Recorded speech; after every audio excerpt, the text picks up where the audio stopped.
यहाँ पर मक्का में उम्रे पे आने से पहले आपको कुछ चीज़ों का मालूम होना बहुत ज़्यादा ज़रूरी है। तो आज इस वीडियो में 5 ऐसी चीज़ें मैं आप लोगों के साथ शेयर करूँगा जिससे आपके पैसे भी बच सकते हैं और आपका टाइम भी बहुत सारा बच सकता है। तो अस्सलाम वालेकुम वरहमतुल्लाहि वबरकातुहू। मैं हूं अब्दुल मालिक फ़रीद और आपको एक और व्लॉग में खुश आमदीद। तो पॉइंट नंबर 1 ये है कि भाई साहब सबसे पहले प्लान ज़रूर कर लें। आप जब भी सऊदी अरेबिया के लिए या कहीं पर भी ट्रैवल करना हो आपने तो प्लान करना बड़ा ज़रूरी है।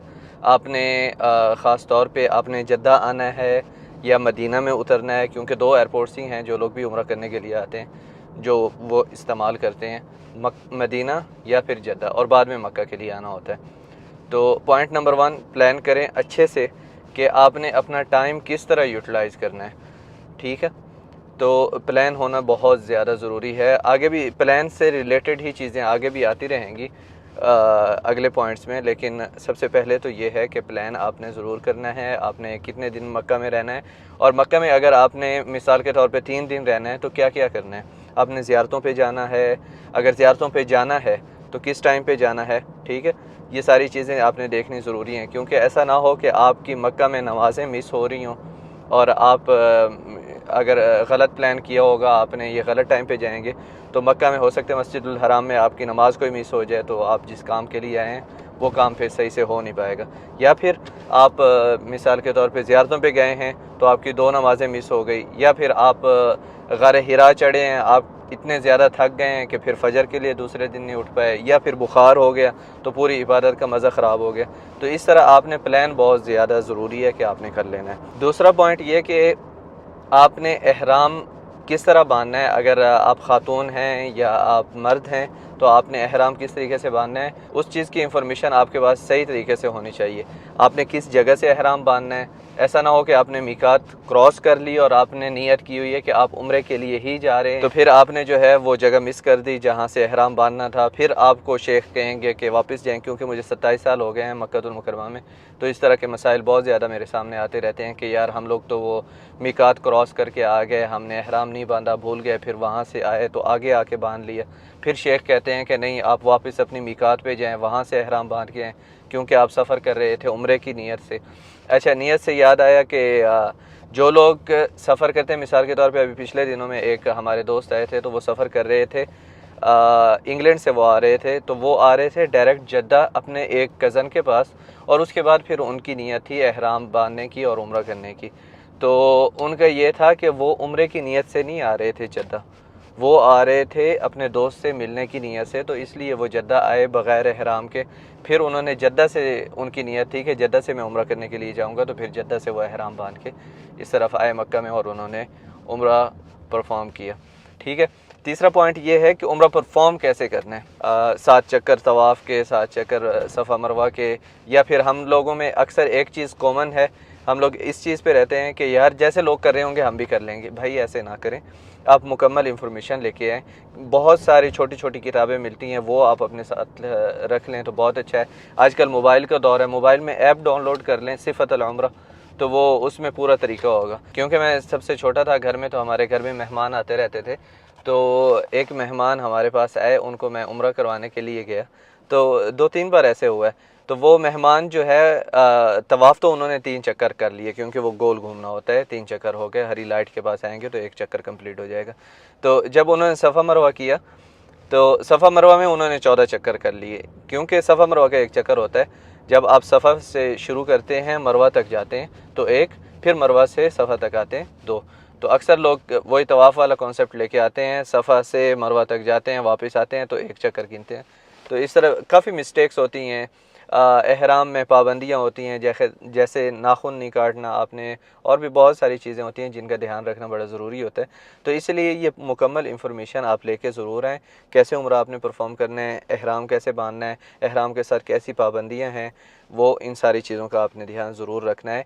उम्रे पे आने से पहले ये सारी एजुकेशन आपने ले लेनी है, क्योंकि जब आप उम्रे पे आएंगे तो तब आपको चाहिए कि आप अज़कार में मसरूफ़ रहें, आप ज़्यादा से ज़्यादा दुआ करें। ऐसा ना हो कि आप तब तरीके ढूंढ रहे हो कि यार कौन सा काम किस तरीके से करना है और कहाँ पे जाना है, क्या करना है, बिल्कुल बग़ैर प्लान के होता है ना, तो वो उससे टाइम भी बहुत ज़्यादा ज़ाया होता है, उससे स्ट्रेस भी बढ़ता है। पहले आपको थकान होगी, फिर आप कहेंगे कि मक्के के लोग बड़े सख्त हैं तो अक्सर लोगों को ये शिकायत होती है मक्का के लोगों से कि ये बहुत सख्त है मक्का के लोग। अच्छा जी, चौथा पॉइंट हमारा ये है कि आपको शॉपिंग की लिस्ट बना लेनी चाहिए अगर आप प्लान कर रहे हैं शॉपिंग करने का। मैं तो हमेशा यहाँ पर जितने भी लोग आते हैं उनको एक ही चीज़ बल्कि दो चीज़ें हमेशा उनको रेकमेंड करता हूँ कि आपने अगर उम्रा करने के लिए आना ही है तो आप जो चीज़ें साथ में लेके जा सकते हैं वो है ज़मज़म और खजूर। बाकी हर चीज़ हमारे यहाँ मिलती है और यहाँ पर भी जितनी भी तस्बीहें मिलती हैं, ये जय नमाज़ें वगैरह मिलती हैं, ये जितनी भी चीज़ें होती हैं वो सारी मेड इन चाइना ही होती हैं, मतलब चाइना से ही आ रही होती हैं। और यहाँ पर थोड़ी सी प्राइसी भी होती हैं, वो इस वजह से कि मस्जिदुल हराम के पास दुकानों के किराए और इन चीज़ों के किराए बहुत ज़्यादा हैं, तो इसलिए वो थोड़ी सी ज़्यादा महंगी भी पड़ती हैं आप लोगों को।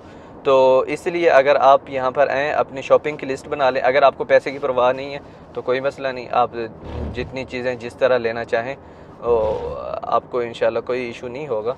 लेकिन अगर आप बजट में थोड़ा बहुत देख रहे हैं, आप देखभाल के पैसे खर्च कर रहे हैं, जो कि हमारे अक्सर इंडिया और पाकिस्तान से लोग आते हैं तो उनके यहाँ बजट का थोड़ा बहुत जो है देखभाल के खर्च करते हैं, तो आपको चाहिए कि आप सिर्फ खजूर और पानी लेके जाएं। और जब आप आते हैं इंडिया या पाकिस्तान से तो अपने कपड़े वपड़े हर चीज़ लेके आएँ। और यहाँ से अगर आपने खिलौने गिफ्ट बच्चों के लिए अक्सर होता है, आप ऐसे भी कर सकते हैं कि क्योंकि अक्सर आपने बच्चों के लिए छोटों के लिए गिफ्ट होते हैं, बड़ों के लिए आपने क्या लेके जाना है, तस्बीह जानिमाज़ होती है तो वो हमारे मुल्क में भी बहुत अच्छी मिल जाती हैं अगर अच्छी जगह से आप जाके लें।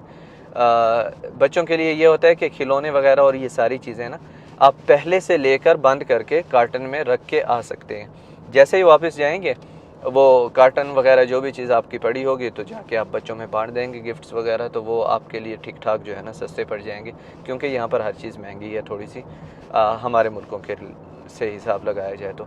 अच्छा जी, पाँचवा और सबसे अहम पॉइंट ये है कि आपको एमरजेंसी नंबर्स, आपको हेल्प कहाँ से मिल सकती है, इन सारी चीज़ों का आपको पता होना चाहिए।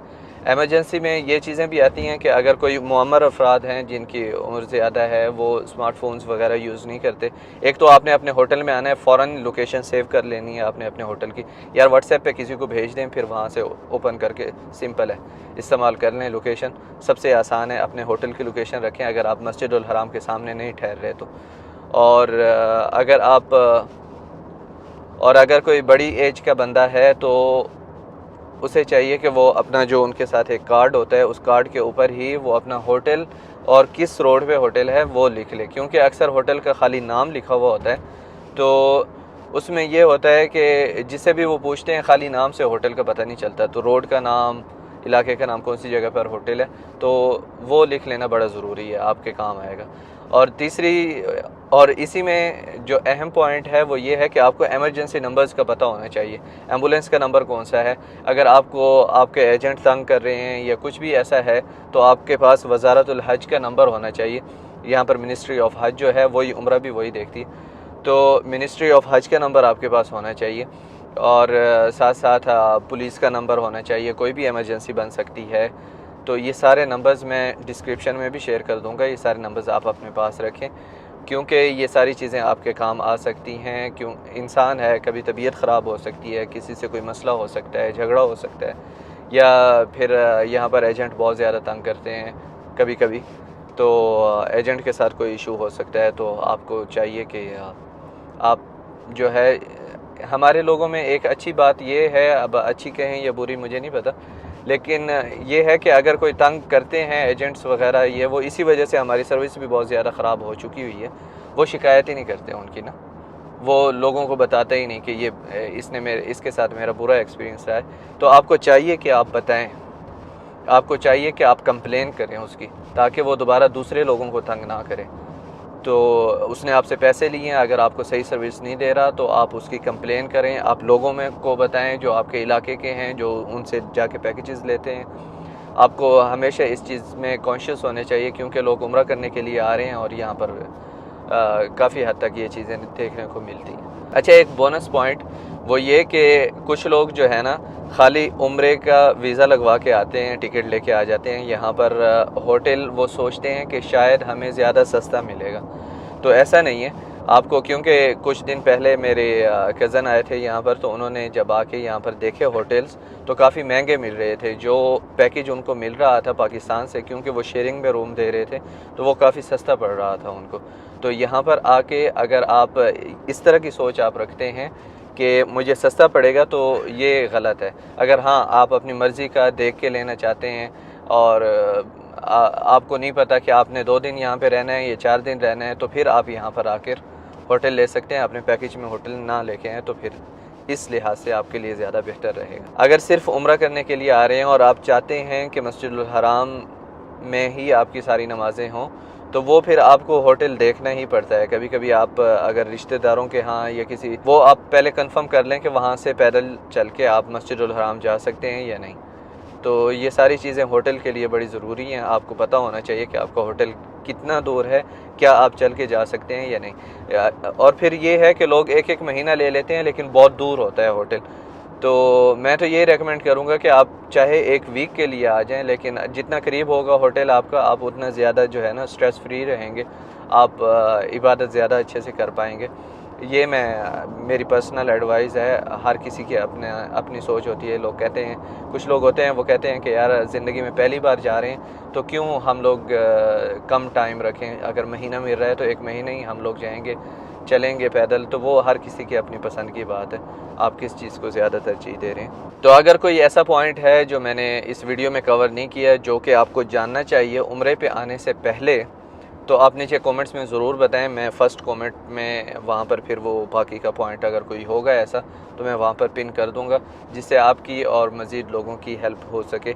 और अगर आप उम्रे पे आ रहे हैं तो मुझे दुआओं में ज़रूर याद रखें, और अल्लाह ताला आपका उम्रा भी कबूल फरमाए, आपकी सारी ख्वाहिशें, आपकी दुआएं कबूल फरमाए, और आपको दुनिया व आखिरत में खैर अता फरमाए।